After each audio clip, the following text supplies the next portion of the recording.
Welcome to the Sacred Thoughts Podcast. This is a safe place for us to talk about the things we don't speak of. Join me, your host, Karen Schock, as we discuss some of our deepest longings, craziest fears, and biggest questions. This life is full of joy and pain, and we are here for all of it. Hi, welcome to episode 6 of season 1 of the Sacred Thoughts Podcast. And guess what? I have a guest in the studio today, and she is one of my very best friends. This is Amy. Amy, you can just say hi, and hi. I'm going to introduce you. Lovely. I didn't have it written down. I just want to talk about her a little bit because that's what I do.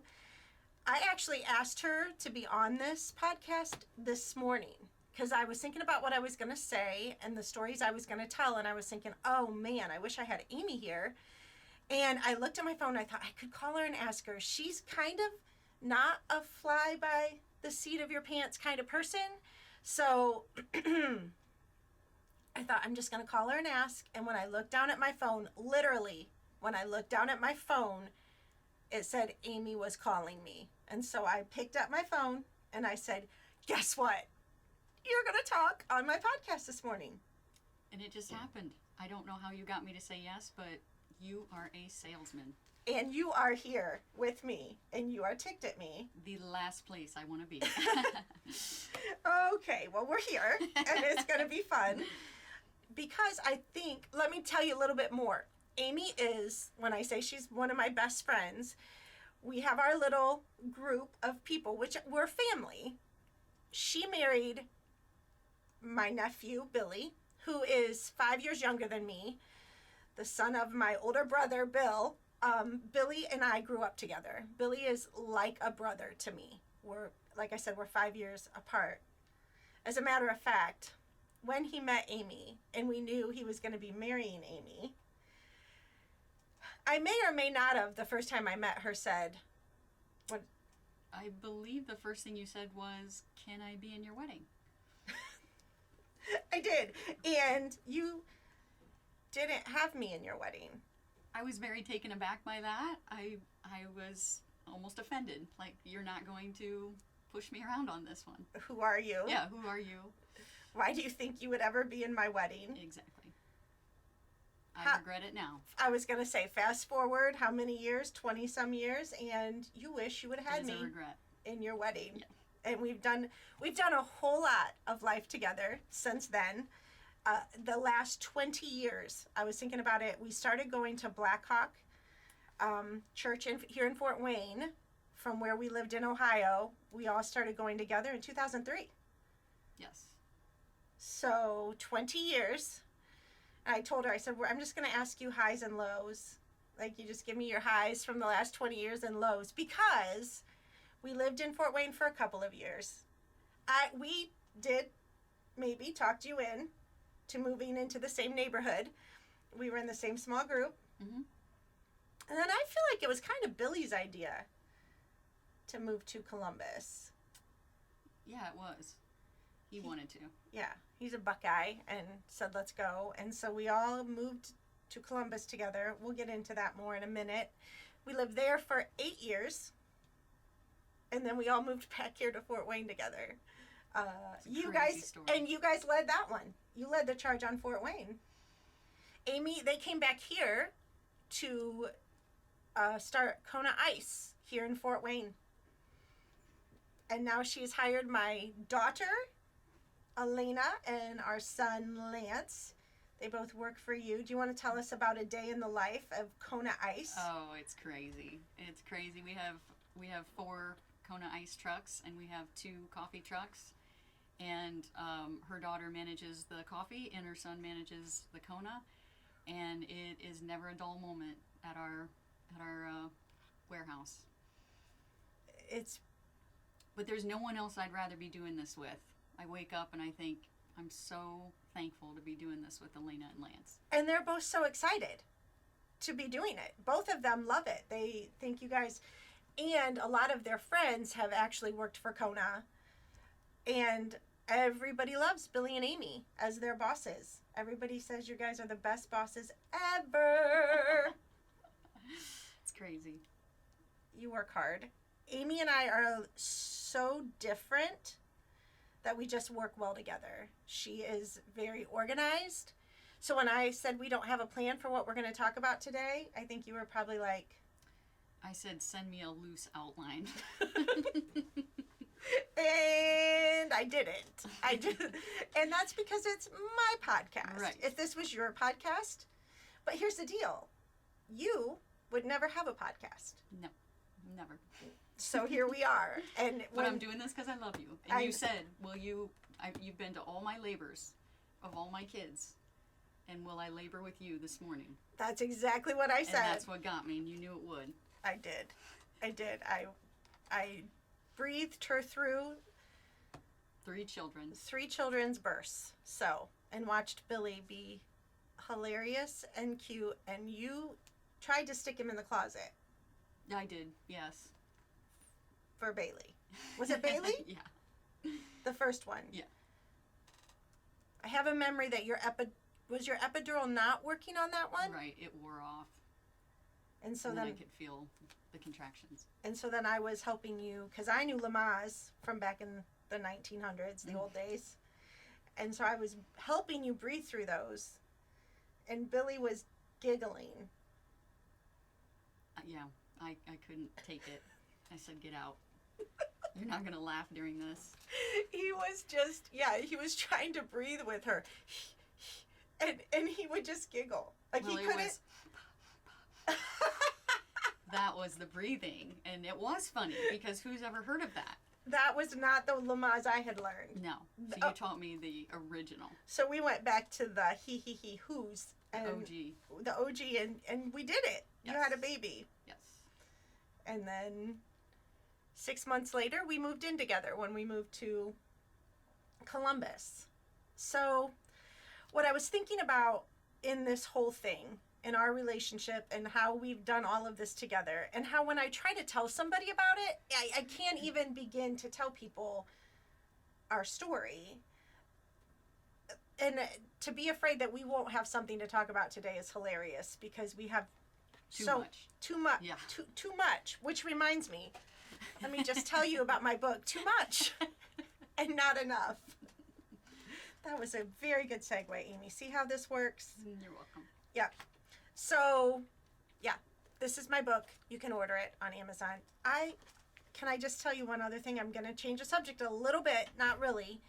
I got my first 3-star review on here for the podcast. Last week I asked for people. I said, go ahead, like and smash the like button, and Livy taught me that. And review and somebody gave me a 3-star. I think I might know.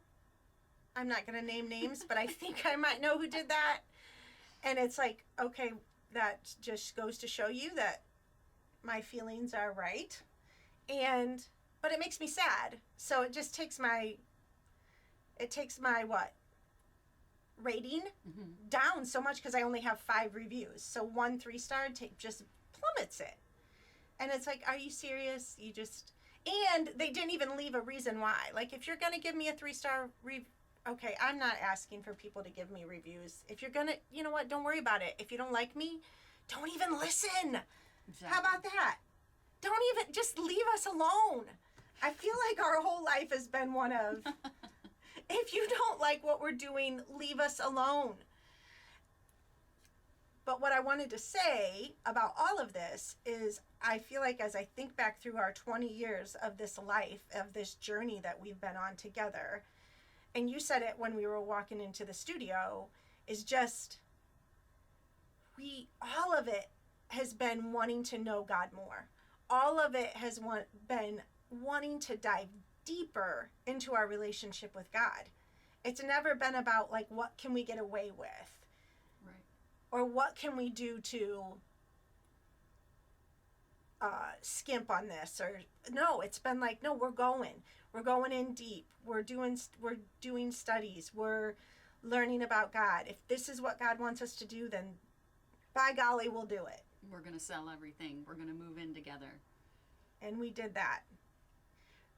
From here, from Fort Wayne, when we lived in the same neighborhood, that was good. That was really good, living in the same neighborhood. We could take walks together. That's great. I could just walk on over there and help you with the baby. All those good things.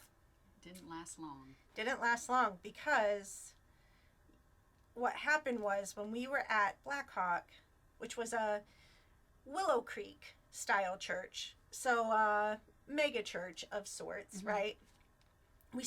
Kevin and I went to a Passion conference, and one year, and then the following year we took a group of people from Fort Wayne, and you guys went. You and Billy were at that one, right? Yeah. Oh yeah, you were sitting in there with us. Mm-hmm. Okay, so we were in a John Piper breakout session, and if you know who John Piper is, you know, right? Like people who know John Piper, they know. So we're sitting in his breakout session, and he's like our guy. We called ourselves Piperites. Yes? Yes. So we're sitting in his breakout session, and he said, if you are listening to anybody that's in the emergent church category, then you are sitting ducks for false doctrine, and you will be led astray.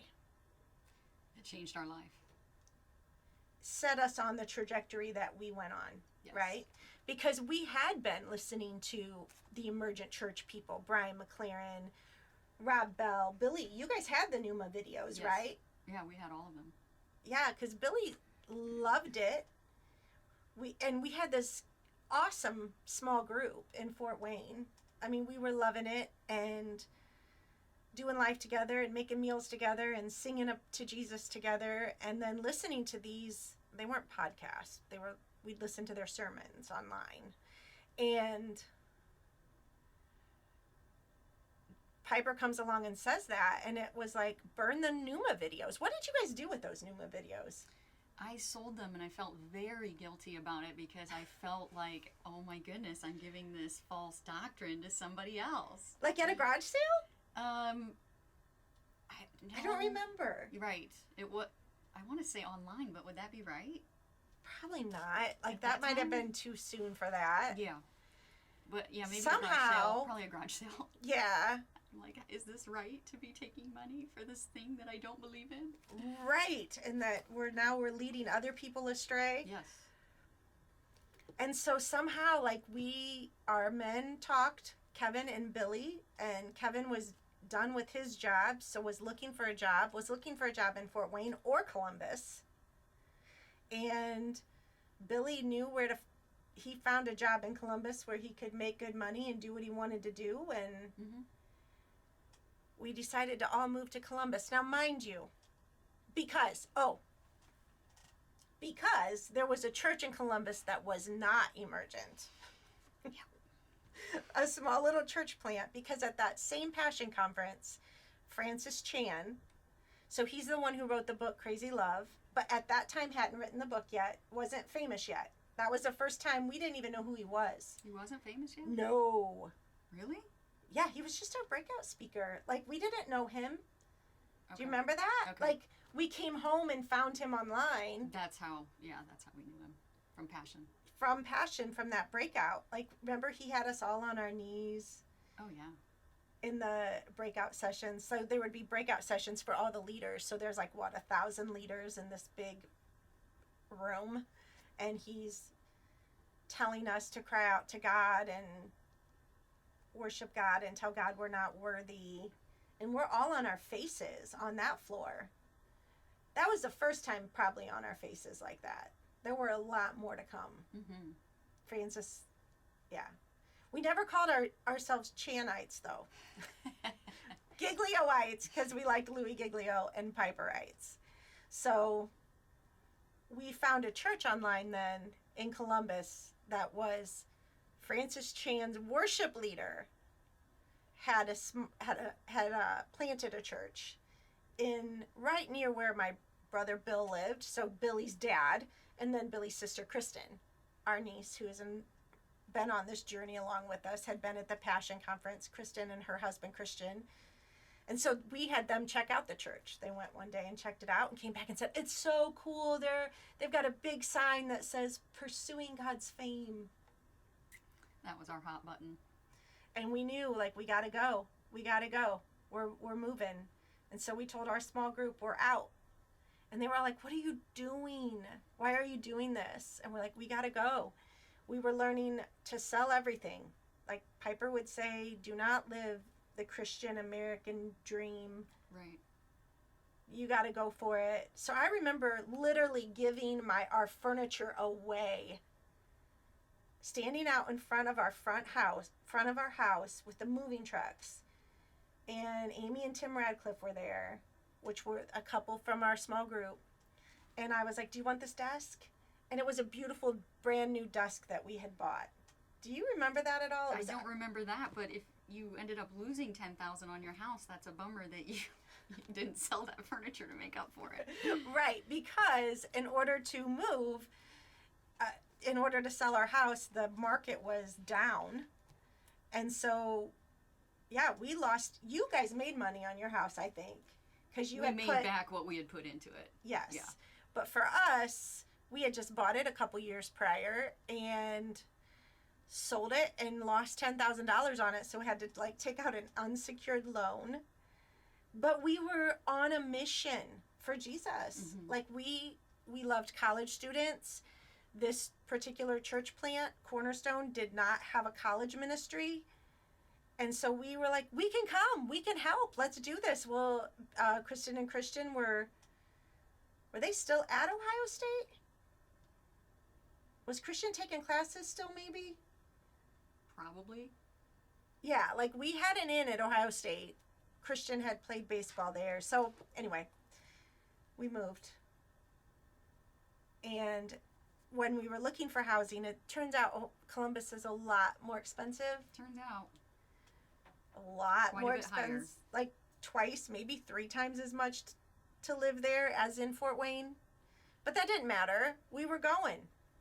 And I remember when I gave that desk to them, to the Radcliffes, they probably wouldn't even remember that. But I remember saying, because we knew we were going to move in with Billy and Amy. That's how it was going to work. In order for us to even afford to live there, we had to move in together. And I was like, we're not going to want this desk. And Amy's like, won't you want it? Amy Radcliffe, won't you want it when you guys get an actual house of your own again? Mm-hmm. And I remember saying, next stop, man, is Africa. That's right. Like, we're going to Africa. Yeah. We're going to the mission field. Like, this is just a step because we've got to tell the nations. We've got to tell people about Jesus. So we moved to Columbus. And we started a college ministry. And it was really good and really beautiful until it just wasn't anymore. What are your memories, Amy, of our college ministry? Well, didn't we jump right into the homeless? I feel like pretty much we got there, Right away. and our friend Aaron Rex, who lived there too, was learning the same stuff, had been to the Passion Conference, and we had seen one Louis DVD where Louis talked about how we need to give to the homeless. And he talked about seeing a homeless man on a ramp, on an off ramp or whatever. And he drove back around and went through Hardee's and got him a big drink and a meal and took it to him. Mm-hmm. And we were like, well, Louis serving the homeless. We need to serve the homeless. Always too much. Which reminds me of my book, Too Much and Not Enough. So, yeah, tell me your memory of the first day. So we're living together. We have four kids. They have a 6-month-old. And we bought a pretty big house. Well, didn't buy it. It was 5 bedrooms. 5-bedroom house. We rented it together. It was just temporary until we knew where we were going to be and what kind of house. We lived there for about 1.5 years. Mm-hmm. But what is your memory of the first time that Aaron took, for some reason, I don't know why, but for some reason it was Aaron had me and you. We asked him. He had been going across the street. He worked at Chase Bank, and over his lunch, he would go across the street and minister to this group of homeless people that were residing behind the Goodwill. And he just had the most incredible stories. So we said, Aaron, will you take us? And he said, sure. So you and I go down there, and we are terrified. Terrified. You have a memory of this? I remember pulling the car up. We went and bought food for them, right? Like I remember buying like a bucket of chicken or something. Okay. And it was downtown, Yes. like Clintonville, so close to campus. Yes. We lived up north by Polaris. Yes. So we drove down there, got him some chicken, I think. I remember getting chicken for some reason. I forgot that part, but I do remember pulling up, Oh my gosh. and we were shaking because we just, it seemed a little unsafe. Just a tad. And we saw the first one approach us, and he was wearing a trench coat. Yes. And then we just thought, what are we going to do? Like, this is not good. That seems very bad. What is he hiding in this trench coat? So by that point, it was too late, and he approaches the car. And did we get out and to talk to him? I feel like he was right up in the window, like almost like and with a smile. Right. I mean, he was completely, obviously, he was completely drunk. Yes. And it was early, like it was early in the day. It was daylight. We're not that dumb. Well, right. Except for then what we ended up doing later. Right, we'll get to that. Yeah, and so I remember him like opening the door and then us realizing He was naked. he didn't have anything No on. clothes underneath. He pooped his pants. There was no worry of a gun because there was nowhere to put it. Right, he had pooped his pants, which we realized that did happen a lot Frequently. with them, and so, but at first we just didn't know. Can you tell me? Do you know if that was Keith or Kenny? Because I really don't remember. Kenny. Kenny. Yes.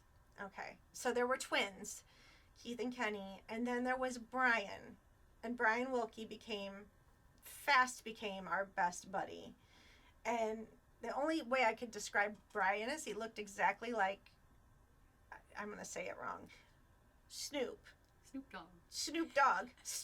Snoop Doggy Dog. Whatever they call that guy. He looked just like him. As a matter of fact, everybody called him that. Like all of the homeless people and all of that kind of thing. And he was the greatest. And Brian, if you're out there and you hear this podcast someday, just know we miss you and we love you. We don't know what happened to him. Most of them have passed on. Yes. We watched several of them pass away while we were friends with them. But we started to then go down there. They became our friends. We were doing everything wrong. Like everything as far as like taking them furniture to put down there or taking our kids down there. We took our kids down there. Yeah, we have pictures of that.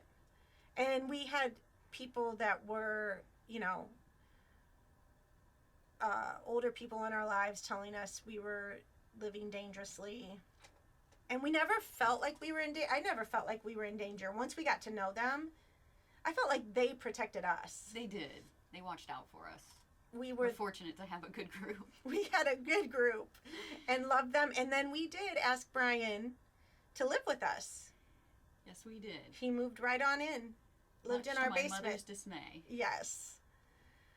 Yes, he moved into our basement. We just brought him home, and he was come to our small group with our college students the one night, right? And then we just said, do you want to stay? Mm-hmm. And he did for a while. We tried to, you worked with him to get him a job, and it just, here's the deal. Did any of them change? Like, we did not see the fruits of our labor. We didn't. With them. With them. But did we or did we not see it in our own hearts? We did. Somehow God used all of that to just give us,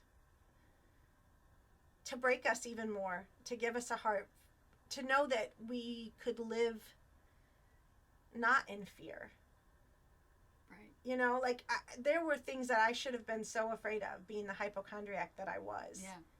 That just didn't scare me. And even just to love the loveless, you know, to love the marginalized, that was huge for us. Yeah, and to realize and to know too, like each one of them had a story. Like I remember taking one of them to the ER and sitting, I think that was Keith, to the, sitting in the ER with him and just listening to story after story about how he became homeless. And it was just amazing. Like it could happen to anyone, right? Yeah. I actually think Keith and Kenny preferred it, but they were probably the only ones. You know, the rest of them. Yeah, that's true. Very hard things happened to them. Yeah, Keith and Kenny, they liked the adventure of They it. did. And Kenny went to jail. And then we picked him up when he got out, and I believe he left that day. he I think he spent one night with us. One night, and then he said, "I'm going to go over to the 7-Eleven," and he took off. And went right back down to the camp. We really thought he had been writing letters from us from jail to us from jail. We thought we were making an impact. He was going to change his life. He wanted a different path, and he went right back to it. That's when we started to get the clue that maybe this isn't helping. Maybe this is way more about us than it is about them. Yes. And in the meantime, while all of that was going on, we had, like I said, we had this college ministry. So we moved in the fall of 2006, and I have my journal from all of 2007. Led the women's retreat in 2007 in March. So we got there in the fall, and I led it. Speaking wise, you and Alyssa, our daughter, led the worship part of it, right? I barely remember, but yes. Yes. Do you remember? I feel like you played the piano. Maybe. Yes, you did. She did. And it was funny to watch both of our personalities play out. I remember that day of, because we were both so stinking nervous. And when I get nervous, I go under the table. I literally go under the table. Literally go under the table. That's happened many times in our life. But when she gets nervous, she cleans. And so I just... I remember something happened where both of us kind of just snapped, and it was the morning of, and she was just wiping down the counters. And I was like, I was in a world of hurt because I didn't know what the heck was going on. But that went well, and everything was going pretty good. Billy got asked to take over the finances because Billy and Amy are really good in the financial realm of things, really good with their money, have always been. And so that was just a good fit for them in the small church plant to take over the finances. Well, Billy was basically keeping the books, writing the checks, but had no control over it. No, he was told just write the checks. Right. Don't ask any questions. Don't ask questions. But there were a lot of questions that needed asked. Exactly. And the thing about this church plant is I think originally they might have had a couple elders, or at least one, but that elder, because I told them to go to the nations at that women's retreat, him and his wife went to the nations. They went. Do you feel like it was because of that? Yes. I mean, yes. Wow. Yes, I feel like Megan was like, yes, we're going. We're going to do what you told us to do. I'm like, good, we'll be right behind you. Never quite made it there. But, so he had been an elder, and they left. And so there were no elders. There were a couple elders in training. And then we led the college ministry. Billy and Amy helped with that. And Kristen and Christian. And then we had a couple other couples that were helping with the college ministry too. And we had I would say we had around 40 kids that were coming. Yeah. They loved it. Oh. There's a lot of life, a lot of energy. We did a full meal. The kids loved just having that time at someone's home away from campus. Yeah, once a week, Tuesday nights. And Kevin would lead it. And again, Billy was doing the finances and saw some things that he was not happy about. And tried to talk to our friend who was the pastor about it. And our friend just, I think a lot of times, it's just like with this podcast thing, Mm-hmm. to be a pastor, you might not be the most organized person in this world, right? Like, I feel like a lot of times pastors aren't really good with, they're not going to be good with the finances. They're not going to be good with, you know, like if you have the gift. They're good with people. Yes. Yes. And good at speaking and good at all of that kind of stuff. Yeah. And so Billy was good at it. Billy was seeing some things. They lived with us. My husband is an accountant. He was an accountant by day, college leader by night. And Billy finally brought it up to Kevin and was like, this is not, what I'm seeing here is not good. Billy had tried to bring it up to the pastor. The pastor was like, it's fine. You know. There were just a lot of things. There were red flags because the money was not being accounted for. It was not going in the right categories, and if it did go in the right category, it was way overspending, and the budget just was not smooth. Right, and there was stuff I feel like with the IRS, like There church was a question stuff. of tax, yes. Church IRS stuff, problems. just church stuff that was bad. And Billy was concerned, and then Kevin was concerned, and then it all went to pot. Like the whole thing went to pot because they tried to talk to, anyway, it was a big mess, but them trying to talk to somebody who was gonna be an elder, and then they got in trouble for actually talking behind the pastor's back, and then it became one of these things where the pastor said to Kevin, I mean, there were meetings, and we were like, do you remember, we were on our faces, again, in our living room, even when the guys were having the meetings. Absolutely. Praying to God to help this. I mean, you can read it in my journal, like, Lord, please help us figure this out. Like, we need help in this. And we weren't doing everything perfectly. Like, no. And didn't know scripturally what the rules were, you know, like. We sure found out. We sure found out. Oh my goodness. Yeah, and so Kevin went, and that's, I think I've said this in another podcast, but this is when the pastor said to Kevin said, the pastor said, I feel like you don't trust me. And Kevin said back to him, it's not you that I don't trust. It's the system. And he looked right back at Kevin and he said, Kevin, I am the system. Dang it if that's not a red flag. That's messed up. It was messed up. And there was nothing we could do about it. Like, and he was like, I'm going to ask because you knew and because you guys were talking about it and behind my back. He's like, I need you to step down from the college ministry for a time of restoration. Restoration, yeah. And Kevin said, who's going to lead the college ministry then? And he said, well, I will. Of course you will. He was overcommitted in other areas. He didn't even have the time to do that. No, but dang it if our college ministry wasn't happening, and I think he wanted to be a part of it. And so I think during all of that time, I know I've talked a lot about on this podcast about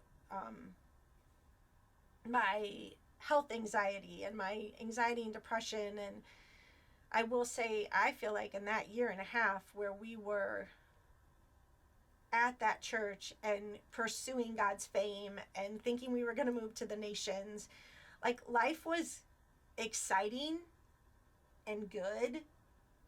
And we had this turmoil going on. And then as soon as that turned into, oh crap, we're leaving this church. Yeah. We can't be here. Like, we felt like, I remember going online and seeing like looking up cults online and seeing these are the 7 things that could be a cult, and feeling like, oh my gosh, we are in a cult. At that point, you had looked up cults, or was it later? Right then. Oh, No, it was during that time. Okay. It was in the little yellow homeschool room, you know, and I was in there looking it up and going, this is like a cult, because there's no say. Nobody has any say. Like, Right. you know, and Yeah, so it wasn't the doctrine at that point. It was how they were it was managing. the leadership. Yeah. Yeah. And I remember thinking, somebody's going to work this out. Because even though we said we're out, we're done, and you guys were done, and Kristen and Christian were done, and Stephanie and Aaron were done, like, we were just all like, we can't be here. And we had moved to Columbus for this.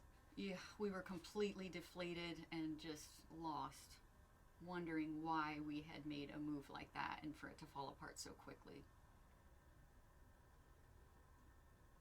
It was devastating. Yeah. I remember just being like, feeling like we'd gotten thrown under the bus, and not necessarily by the pastor, by God. Like, we believed God was in control, and like, why, God? Like, why would you do this to us? Like, what is the point of all of this? Why did we move our family here? We left everything we knew. Like, what are we doing here? And I can remember do you remember you were pregnant, right? With Zoe? At the time that it all went down. Yeah, it was a very stressful pregnancy. And I can remember coming to your bedroom the night that conversation happened with Kevin and the pastor, and we knew we were out. Like, this is over. I remember going over to your door. You were in your bedroom, and I knocked on your door, and you came to your bedroom door, and I looked at you and I said, and I pointed to my head, and I said, what is this? Do you see this spot? Your face looked like you had just seen a horror flick. It was absolute terror in your eyes. And it turns out what it was I had burnt myself a few days earlier with a curling iron. It wasn't cancerous. I had burnt myself with a curling iron, but it's crazy to me that's where my anxiety went in that whole thing. Was I just went straight back to what I had known before. And my counselor would say now, I remember talking to her about it and saying, why is it that last year when one of our best friends, Aaron, who was at Cornerstone with us, which we could talk about that, or we could leave that for another time, but passed away last year, and I went straight into thinking I had a horrible disease again, and my counselor at that time said, that's what your brain knows. Your brain knows OCD, health anxiety. Your brain does not know one of your best friends dying. You know, like, your brain doesn't know how to handle that, so it goes right. So it's going to go back to what it knows. And that's what happened that night. Yeah. Like, my brain. It's like a comfort. In a sick way. Very sick. Sick comfort. Kind of comfort. Yeah. So that was just the beginning of our journey. Look at how see how the time flies, Amy? We're doing good. When we're having fun. When we're having fun discussing church stuff. Then we were out for a few months, and then we found another church. That was crazy too, because we told our college students, okay, we can tell a couple more stories about this. Mm-hmm. We didn't know we were going to go this way. I told you this would happen. It's fun. It's all good. Do I want to go here? I do. I'm going to go here. Okay. So when that happened, it was the beginning of December when the whole thing went to pot.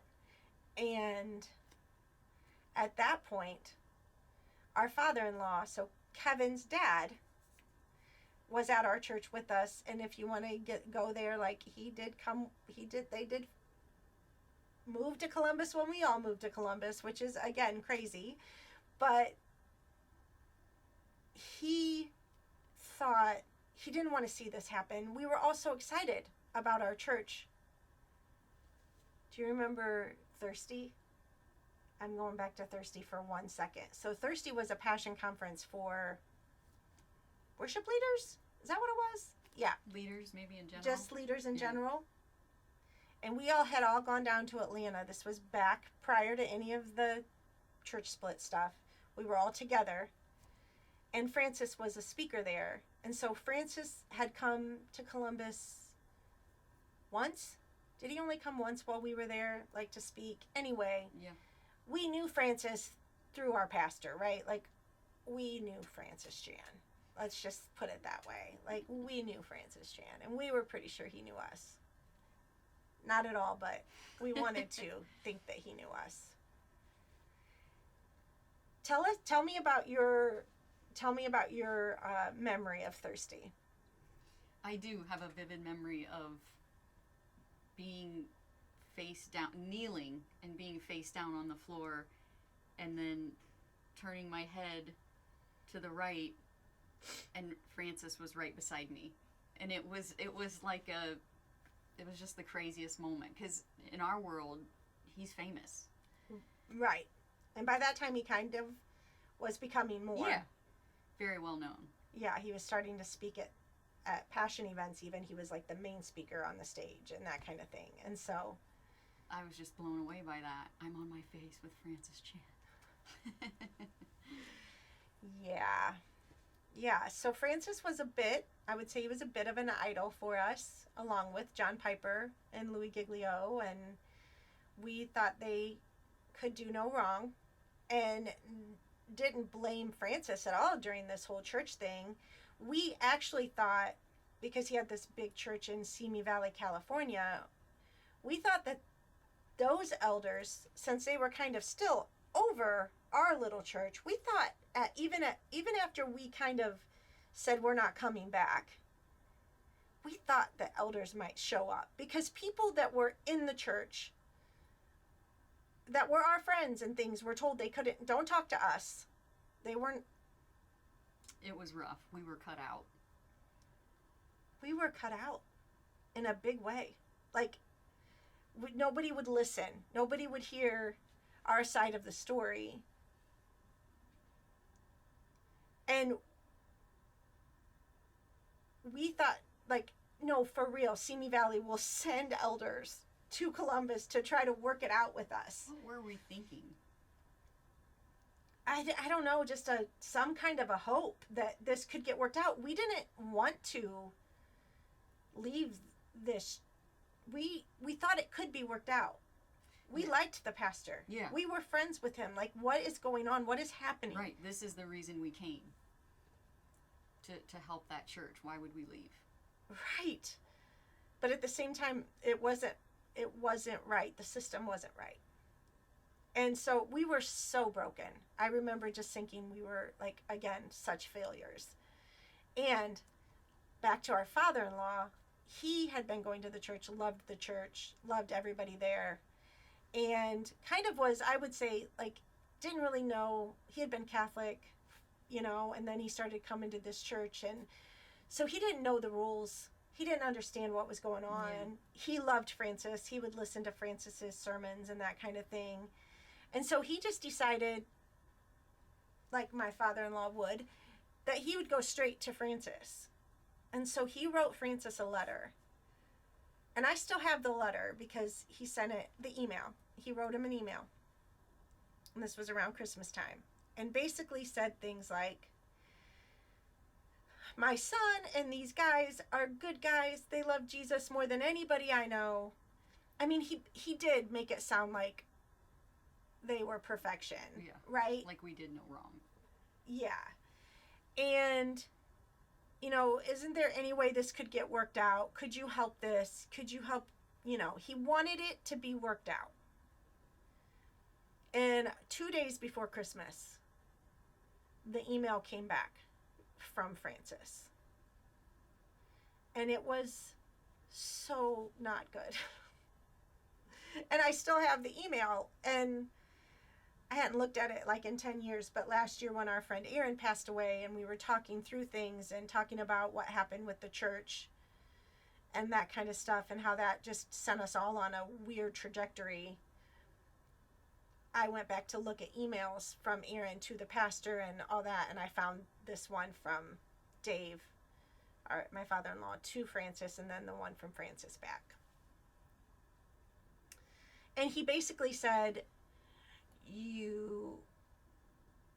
that he had heard from another guy he had called one of the other elders to be, mind you, not one that had been in any of the situation. Right. He was completely removed. Completely removed. And that's the one that the pastor gave him that phone number to call that guy. Gosh. Really smart. Yeah, it was actually. And so he called that guy, and that guy just didn't know what he was talking about. But that's who Francis, and he was like, I trust the pastor, and he's my friend, and I trust him. So clearly your son is in the wrong, and clearly the men are in the wrong, and I need you not to contact me again until you have said you're sorry and until your son has apologized. We have nothing more to say. He also said, yes, you're leaving this church and you'll leave more churches. Like, that's what you do. Yes. That might have been one of the worst days of my life. It was awful.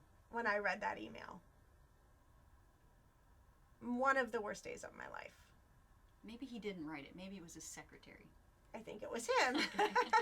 And I will say, and he said, do not contact me again. He basically said, I don't want to hear about this again. So he had never heard our side. Never heard our side. Never tried. And there was no peacemaking in the deal. There was nothing about peace that, he basically was like, I know people like you. I've had people like you. Yeah. It was kind of like that thing. And so, that just sent us reeling. Where are we at on time? I think it's been 40 minutes. I think we could do a part 2. Apparently. What do you think?